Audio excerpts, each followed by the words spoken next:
Magahi recording studio Pawapuri.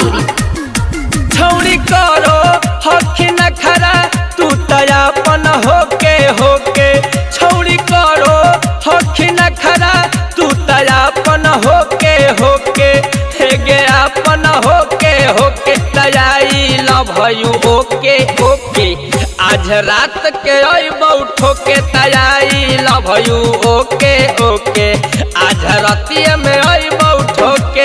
छौड़ी करो हखिन खरा तू तयापन होके गे, छौड़ी करो हखिन खरा तू तयापन होके होके, हे गे अपन होके होके तयाई लभयू ओके ओके, आज रात के अइबौ ठोके तयाई लभयू ओके ओके, आज रातिया में अइबौ ठोके, आज रातिया में अइबौ ठोके तयाई लभयू ओके ओके, आज रातिया में अइबौ ठोके।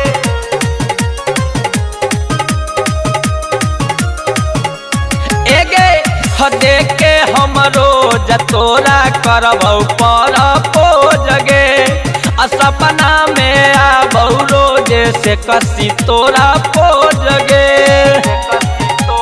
हेगे सुनै गे हदे के हमरो जतोरा करबौ पर पोजगे, हरतिया में आबौ छौड़ी से कसी तोरा पोजगे। छौड़ी नहीं दे मित गिरो हकौ ठोपे ठोपे गे, लोरवा गिरो हक छौड़ी हमर ठोपे ठोपे गे, गे ठोपे ठोपे गे तयाई लभयू ओके ओके, आज रतिया में अइबौ ठोके तयाई लभयू ओके ओके, आज रात में अइबौ ठोके, आज रतिया में अइबौ ठोके तयाई लभयू ओके ओके, आज रतिया में अइबौ ठोके। Magahi recording studio Pawapuri.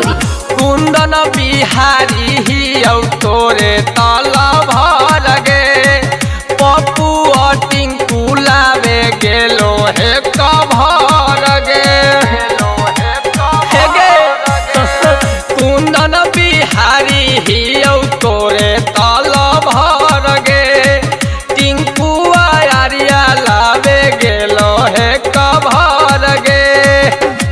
छौड़ी रखी हाँ तू सामान सामुन सरफ से धोके गे, छौड़ी रखी हाँ तू सामान सामुन सरफ से धोके गे, साबुन सरफ से धोके गे तयाई लभयू ओके ओके, आज रात के अइबौ ठोके तयाई लभयू ओके ओके, आज रात के अइबौ ठोके।